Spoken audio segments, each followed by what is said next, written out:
ಏನೋ ರಿವರ್ಸ್ ಹೊಡೆದ್ಬಿಟ್ಟು ಒಳಗಡೆ ಅವರೆಲ್ಲ ಅಹಿಂದ ಗುಂಪು ಗೂಟ ಹೊಡೆದ್ಬಿಟ್ರೆ then Shivakumar will have to face the music. ಹೌದು, ಒಳಗಡೆ ಯಾರು ಕಾಲು ಎಳಿತಾರೆ, ಹೆಂಗೆ ಎಳಿತಾರೆ, ಏನು ಮಾಡ್ತಾರೆ ಗೊತ್ತಿಲ್ಲ. ಹೌದು, ಇಲೆಕ್ಷನ್ ಮೇಲೆ ಇಲೆಕ್ಷನ್ ನಿದ್ದೆ ಬರ್ತಾ ಇದೆ ನೋಡಿ.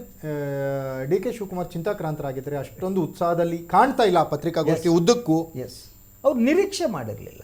ಅವರ ಇಡೀ ಸಿದ್ದರಾಮಯ್ಯ ಹೀಗೆ ಕಮ್ ಬ್ಯಾಕ್ ಮಾಡ್ದ. I will say it's come back. Yes, ಅಂದರೆ ಈ ಹಂಗ ಮುಗೀತಲ್ಲ ಸರ್, ನೀವು ಕೇಳಿದ್ರಿ ಕೊಟ್ಟಿದ್ದೀನ್ರಿ, ಮತ್ತೇನ್ರಿ ನಿಮ್ದು? ಎಸ್, ಮುಗಿದೋಯ್ತಲ್ಲ. ನನ್ನನ್ನು ಕೊಂಡ್ಕೊಳ್ತೀರಾ ನೀವು? ಅದಕ್ಕೆ ಈ ಪ್ರತಿದಿನ ಹೋಗ್ಬಿಟ್ಟು ಹಿಂಗೆ ಮಾಡಿ ಅಂತ ಹೇಳೋಕ್ಕಾಗಲ್ಲ. ಆಗಲ್ಲ. C power centre is always ಹೌದು, ನೀವು ಪ್ರಾಬ್ಲಮ್ ಅದು. ಅವ್ರು ಹೇಳಿದ್ರು ಕೊನೆ ಉಸಿರಿರೋರ್ಗು ಇರ್ತೀನಿ ನಾನು. ಎಸ್, ಕೊನೆ ಉಸಿರಿರೋವರೆಗೆ ನಾ ರಾಜಕಾರಣ ಸೇವೆ ಮಾಡಿ ರಾಜ್ಯ ರಾಜಕಾರಣದಲ್ಲೇ ಇರ್ತೀನಿ. ಡೆಲ್ಲಿಗೆ ಕರೆದ್ರು ಹೋಗಲ್ಲ ನಾನು. ಮೆಸೇಜ್ ಏನು ನೀವು ಪ್ರೈಮ್ ಮಿನಿಸ್ಟರ್ ಮಾಡಿದ್ರು ನಾನು ಬರಲ್ಲ. ಮೆಸೇಜ್ ಕೊಡದೆ ಕೊಟ್ಬಿಟ್ರು ಅವರು. ಇನ್ಯಾರಾದ್ರೂ ಡೆಲ್ಲಿಗೆ ಹೋಗ್ಬಿಟ್ರು ರಾಜ್ಯಸಭೆ. ಇದು ಒಂದು ಲೆಕ್ಕದಲ್ಲಿ ಹೈಕಮಾಂಡ್ನ ಹಂಗಿನಿಂದ ಹೊರಬಂದಂತ ಸಿದ್ದರಾಮಯ್ಯ. ಎಸ್, ಅಂದ್ರೆ ತಿರುಗಿ ಬಿದ್ರ, ತಿರುಗಿ ಅಂತ ಹೇಳಕ್ಕಾಗಲ್ಲ. ಅವ್ರ ಆಟಿಟ್ಯೂಡ್ ಹಂಗೆ. ಯಾವಾಗ JDS ಇಂದ ಹೊರಗಡೆ ಬಂದಿರಲ್ಲ, ಆಗೊಂದು ಮನಸ್ಥಿತಿ ಇತ್ತು, ಒಂದು ಹೋರಾಟಗಾರನ ಮನಸ್ಥಿತಿ, ಅಹಿಂದ ಸಮುದಾಯನ ಕಟ್ಟೋದಿತ್ತಲ್ಲ. ಈಗ ಒಂದು ರೀತಿಯಲ್ಲ ತನ್ನ ಭಾರವನ್ನು ಇಳಿಸಿಕೊಂಡ ಹಾಗೆ ಅಂತ. ಅಂದ್ರೆ ಮುಖ್ಯಮಂತ್ರಿ ಒಳ್ಳೆ ಶಬ್ದ ಯೂಸ್ ಮಾಡಿದ್ರಿ ನೀವು. ಈಗ ನೋಡಿ, JDS ನಿಂದ ಅವರು ಕಾಂಗ್ರೆಸ್ಸಿಗೆ ಬರುವಾಗ, ಎಸ್, ಕಾಂಗ್ರೆಸ್ ನಿಂದ ಬರುವಾಗ ಈ ಅಹಿಂದ ಅನ್ನುವಂತಹ ವೋಟ್ ಬ್ಯಾಂಕ್ ಅನ್ನ, ಆ ಬ್ಯಾಲೆನ್ಸ್ ಶೀಟ್ ಅನ್ನ ಅವರು ಪಾಕೆಟ್ ಅಲ್ಲಿ ಇಟ್ಕೊಂಡು ಬಂದಿದ್ರು. ಈ ಕ್ಷಣಕ್ಕೂ ಕೂಡ ಅವ್ರ ಪಾಕೆಟ್ ಅಲ್ಲೇ ಇದೆ. ಅದು ಕಾಂಗ್ರೆಸ್ ಹೈಜಾಕ್ ಮಾಡ್ಲಿಕ್ಕೆ ಆಗ್ಲೇ ಇಲ್ಲ. ಆವಾಗ ಒಂದು ಮಾತಿತ್ತು, ನಾನು ಒಂದ್ಸಲ ಅವರಿಗೆ ಮಾತಾಡ್ತಾ ಹೇಳಿದ್ದೆ ಅವಾಗ, ಸರ್ ಈ ಅಹಿಂದ ಏನಿದೆ ಇದು ರಾಜಕೀಯ ಶಕ್ತಿ ಯಾಕೆ ತಾವು ಪರಿವರ್ತನೆ ಯಾಕೆ ಮಾಡಲ್ಲ ಅಂತ. ಕರೆಕ್ಟ್. ಸೊ ಆಗ ಅವ್ರು ಹೇಳಿದ್ರು, ಸೊ ಅದನ್ನ ರಾಜಕೀಯ ಪಕ್ಷವಾಗಿ ಮಾಡೋದಕ್ಕೆ, ಇನ್ನೊಂದು ಮಾಡೋದಕ್ಕೆ ನನ್ನ ಹತ್ರ ಹಣ ಇಲ್ಲ ಅಷ್ಟು, ಬಟ್ ಜನಶಕ್ತಿ ಇದೆ ಅಂತ. ಅಲ್ಲ, ಅವಾಗಿನ ಸಿದ್ದರಾಮಯ್ಯನವರಿಗೂ ಬೇರೆ, ಇವತ್ತಿನ ಸಿದ್ದರಾಮಯ್ಯನವರಿಗೂ ಬೇರೆ. ಈಗ ಅವರಿಗೆ ಈ ಮುಖ್ಯಮಂತ್ರಿಯ ಭಾರವನ್ನು ಇಳಿಸಿಕೊಂಡಿರುವುದರಿಂದ ಅವರೊಬ್ಬ ಹೋರಾಟಗಾರರಾಗಿ ಅವರು ಕೋಮುವಾದ ಬಗ್ಗೆ ಮಾತಾಡ್ತಾರೆ ನೋಡಿ, ಅಹಿಂದ ಚಾಂಪಿಯನ್ ಆಗಿ ತಮ್ಮ ಸ್ಥಾನ ಇದೆಯಲ್ಲ ಅದನ್ನ. ಈಗ ಸಿದ್ದರಾಮಯ್ಯನವರ ಮಾತುಗಳಲ್ಲಿ ಇವತ್ತು ಗೊತ್ತಾಗಿದ್ದು ನನಗೆ ಏನಂದ್ರೆ ಸರ್, ಇನ್ಮೇಲೆ ಕರ್ನಾಟಕದಲ್ಲಿ ಅಹಿಂದ ವರ್ಸಸ್ ಕೋಮುವಾದ. Yes, that is a thing.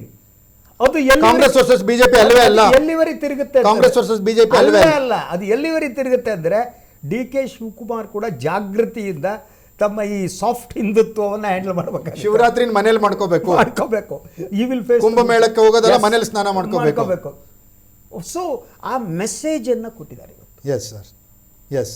ಇದು ಸಿದ್ದರಾಮಯ್ಯನವರ ತತ್ವ, ಸಿದ್ದರಾಮಯ್ಯನವರ ಸಿದ್ಧಾಂತ, ಸಿದ್ದರಾಮಯ್ಯನವರ ಬದ್ಧತೆ. ಅದರಿಂದ ಕರ್ನಾಟಕ ರಾಜಕಾರಣ, ಸಿದ್ದರಾಮಯ್ಯನವರ ಕಮಿಟ್ಮೆಂಟ್. ಎಸ್, ನೀವು ಇಡೀ ಕರ್ನಾಟಕದ ರಾಜಕಾರಣ ಅದು ಯು ಟರ್ನ್ ಅಂತ ಹೇಳಲ್ಲ, ಯಾವುದೋ ಒಂದು ಟರ್ನ್, ಬಹಳ ಮಹತ್ತರವಾದ ಒಂದು ಟರ್ನ್, ತಿರುವನ್ನು ಪಡ್ಕೊಳ್ಳುತ್ತಿದ್ದಾರೆ. ಓಕೆ, ಹಂಗಾದ್ರೆ ಸಿದ್ದರಾಮಯ್ಯನವರು ಮತ್ತೆ ಹೇಳಿದ್ರು, ಮುಂದಿನ CMಗೆ ನನ್ನ ಬೆಂಬಲವಿದೆ. ಜನ ಮೆಚ್ಚಿದ ಜನನಾಯಕ ಸಿದ್ದು ಈಗ ತೆರೆಮರೆಗೆ ಸರಿತಾ ಇದ್ದಾರೆ.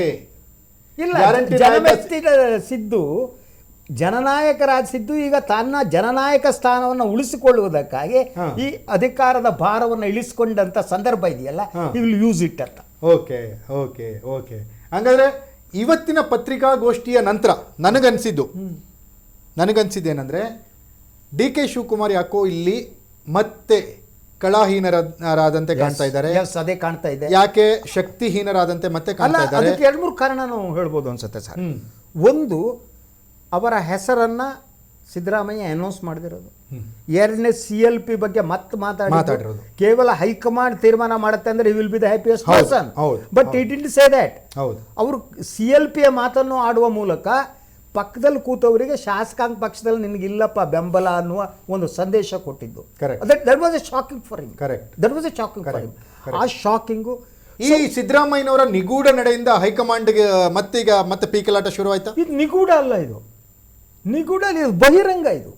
ಇದು ಬಹಿರಂಗವಾದ ನಡೆ. ಅವರು ಏನೇನು ಮೆಸೇಜ್ ಕೊಡಬೇಕು ಅಷ್ಟೂ ಕೊಟ್ಟು ಮುಗಿಸ್ಬಿಟ್ರು ಇವತ್ತು. ಇದು ನಿಗೂಢ ಅಲ್ವೇ ಅಲ್ಲ.